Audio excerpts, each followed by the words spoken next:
الحمدللہ وحدہ لا شریک لہ والصلاۃ والسلام علی من لا نبی بعد۔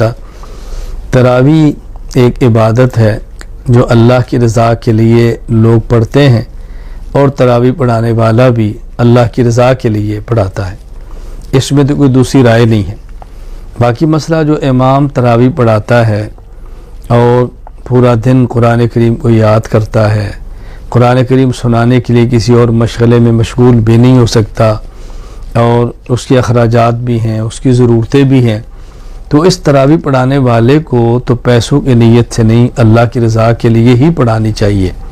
لیکن اس کے پیچھے تراویح پڑھنے والوں کو چاہیے اس امام کی خدمت کریں، اس امام کو ہدیہ دیں، اور زیادہ سے زیادہ دینا چاہیے۔ میں اکثر یہ بات عرض کیا کرتا ہوں، ایک بات تو یہ سمجھ لیں کہ جو لوگ یہ چاہتے ہیں کہ تراویح پڑھانے والا اجرت نہ لے، وہ جو کیوں نہیں کر لیتے کہ اپنے بچے کو قرآن کریم پڑھا لیں اور مصلی پر کھڑا کر دیں؟ وہ کیوں نہیں کر لیتے خود قرآن یاد کر لیں اور تراویح پڑھا لیا کریں؟ بھئی آپ پورا دن ملازمت کرتے ہیں، آپ پورا دن تجارت کرتے ہیں، پورا دن آپ دنیاوی کاموں میں مشغول رہتے ہیں، اور حافظ پورا دن قرآن کریم کو یاد کرتا ہے، نہ وہ تجارت کر سکتا ہے، نہ ملازمت کر سکتا ہے، قرآن کریم یاد کرتا ہے اور رات کو مصلی پر کھڑے ہو کے پڑھتا ہے۔ اگر کوئی بیچارے کو ایک اٹکن بھی آ جائے تو پوری مسجد شور بھی ڈالتی ہے، کوئی بول بھی جائے تو آپ کی باتیں بھی سنتا ہے، تو اس کو محنت بھی کرنی پڑتی ہے۔ اس لیے تراویح پڑھانے والے کو تو اللہ کی رضا کے لیے پڑھانا چاہیے، لیکن امام کے پیچھے تراویح پڑھنے والے کو امام کی ضرورتوں کا خیال کرنا چاہیے۔ میں ایک بات یوں سمجھیں لطیفہ کا معنی خوش طبعی کے طور پر عرض کیا کرتا ہوں کہ جب ہمارے ہاں رمضان کا اخیر ہوتا ہے تو ہم اپنے بچوں کے لیے شاپنگ کرتے ہیں، جوتی لیتے ہیں، کپڑے لیتے ہیں، اور اس قدر اسراف کرتے ہیں الامان والحفیظ، ضرورت کی حد تک تو کوئی حرج بھی نہیں ہے، لیکن بہت آگے نکل جانے اس کی شریعت میں کیا گنجائش ہوگی۔ اب آپ نے سب کچھ کر لیا، اب مجھے آپ فرمائیں کہ ایک حافظ صاحب ہیں، قاری صاحب ہیں، وہ پورا مہینہ کچھ نہیں کرتے، قرآن کریم یاد کرتے ہیں اور رات تراویح پڑھاتے ہیں۔ اب وہ اگر مہینے کے بعد گھر جائیں اور اہلیہ پوچھے بھئی میں نے کپڑے لینے ہیں، تو انہیں کہہ دیں بھئی سورۃ النساء کا اجر تم لے لو۔ بیٹی کہتی ہے کہ ابو مجھے جوتی لے کر دے دے، تو کیا بیٹی سورہ بقرہ کا ثواب تم لے لو۔ اب بتاؤ اس سے کیا اس کے گھر کا ماحول ٹھیک ہو جائے گا؟ اس کی ضرورتیں پوری ہو جائیں گی؟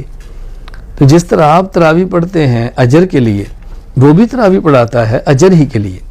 باقی اس پر یہ دلائل پیش کرنا کہ رسول اکرم صلی اللہ علیہ وسلم اور دیگر انبیاء جب دین بیان کرتے تھے تو یہ فرمایا کرتے تھے یا قوم لا اسألکم علیہ اجرا یا قوم لا اسألکم علیہ مالا، اللہ کے بندو یہ نبی خطاب ان کو کرتے تھے جو نبی کے مخالف ہوتے تھے، جو کافر ہوتے تھے، جو مشرک ہوتے تھے، ان کو پیغمبر یہ بات کہتے کہ میں تم سے اپنی دعوت پر کوئی معاوضہ نہیں لے رہا۔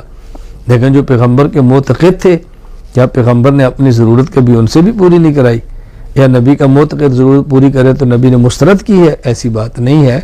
میں ایک بات عرض کیا کرتا ہوں، ایک ہے ابو بکر صدیق، ایک ہے ابو جہل۔ تو رسول اکرم صلی اللہ علیہ وسلم جو فرماتے ہیں نا کہ میں تم سے کچھ نہیں مانگتا، یہ ابو جہل کو کہہ رہے ہیں، ابو بکر کو نہیں کہہ رہے۔ تو تم اس آیت کا مصداق ابو جہل کی جگہ پر کھڑے ہو کر خود کو نہ بناؤ۔ کیسی آپ نے عجیب بات کی، جو خطاب کفار کو ہو رہا ہے وہ آپ اپنے لیے فٹ کر رہے ہیں۔ میں مزید سمجھانے کے لیے کہ تو دیکھو مثلا میں ایک علاقے میں بیان کے لیے جاتا ہوں، اور جو عقیدہ کے اعتبار سے میرے مخالف ہیں، تو ظاہر ہے میں جب بیان کروں گا تو ان سے تو نہیں کہوں گا کہ میں نے آپ کو عقیدہ سمجھایا ہے تو مجھے چائے پلاؤ، مجھے کھانا کھلاؤ، یہ میں نے آپ کے سونا ہے اسی آن کرو۔ وہ کہیں گے ہم نے بلایا تھا، کیوں آئے تھے تم نہ آتے نا۔ تو ان کو تو نہیں کہوں گا نا، ان کو تو میں کہوں گا میں تمہیں عقیدہ بتاتا ہوں اور حرام ہے میں تم سے ایک چیز بھی مانگوں۔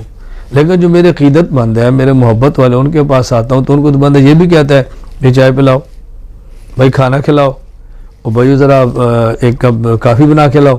تو وہ کہے جی کیا اللہ کے نبی تو فرماتے ہیں میں کچھ نہیں، تم تو ہم سے مانگتی ہو۔ کوئی بھی ایسے نہیں کہتا۔ میں اس لیے گزارش کرتا ہوں فرق سمجھو۔ قرآن کریم میں جو انبیاء کا خطاب ہے کہ ہم کسی سے مطالبہ نہیں کرتے، وہ غیر ہیں، اور علماء جو تقاضا کر بھی لیں تو ان سے کرتے ہیں جو اپنے ہیں۔ اپن اور غیروں میں فرق ہوتا ہے، اپنائیت پیدا کرو، دوریاں پیدا مت کرو۔ آپ یقین فرماؤ اس دور میں یہ جو مستقل مہم چلی ہے، الحمدللہ میری اس پر مستقل فائل بھی ہے، مستقل بیان بھی ہے، اجرت علی تعلیم دین کہ دین پڑھا کر کوئی انسان اجرت لے سکتا ہے یا نہیں، دلائل موجود ہے۔ میں سمجھتا ہوں کہ مستقل ایک محنت اس پہ کی ہے، دین کو مٹانے کے لیے ایک سازش کی گئی ہے۔ کیوں؟ جو مالدار ہے اس نے عالم بن کے جمعہ پڑھانا نہیں، اور جو غریب ہے اس کو تنخواہ دینی نہیں، تو جمعہ کون پڑھائے گا؟ جو مالدار ہے اس نے قاری بن کے بچوں کو پڑھانا نہیں، اور غریب جس نے پڑھانا ہے اس کو تنخواہ دینی نہیں، اچھا قرآن کون پڑھائے گا؟ آپ دیکھیں نا کیسے غیر شعوری طور پہ ایک مہم چلا دی گئی ہے۔ ہمیں اغیار کے پروپیگنڈے کے اندر شریک نہیں ہونا چاہیے۔ اللہ تعالیٰ ہمیں قدر کی توفیق عطا فرمائے۔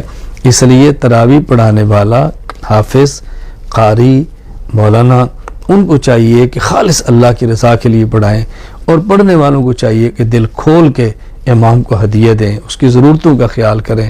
اللہ تعالیٰ ہم سب کو دین پر اپنا سب کچھ لٹانے کی توفیق عطا فرمائے۔ میں تو عرض کیا کرتا ہوں کہ صرف یہ دعا نہ کیا کریں اللہ دین کی خدمت کرنے کی توفیق عطا فرما، بلکہ یوں دعا کیا کریں اے اللہ دین کی خدمت اور دین کی خدمت کرنے والوں کی خدمت، اور پھر وہ جو ہماری خدمت ہے اس کو قبول فرما۔ دین کی خدمت کرنے کی توفیق دے، دین کی خدمت کرنے والوں کی خدمت کرنے کی توفیق دے، اور پھر جو ہم نے خدمت کی اس کو اپنے کرم سے قبول فرما۔ وآخر دعوانا الحمدللہ رب العالمین۔